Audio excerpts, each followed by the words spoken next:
เด็กจิ๋วเล่นนี่ไหมคะ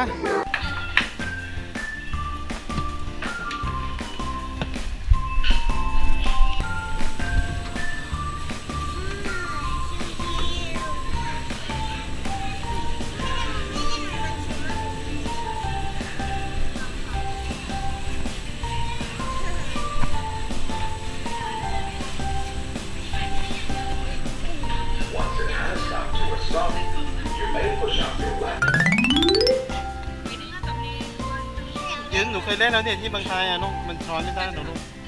ช้อนมาก็มีแต่ตัวเปล่าลูกเนาะไป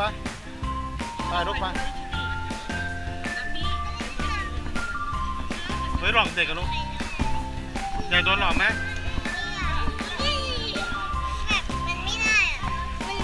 เล่นไปก็ไม่ได้หรอก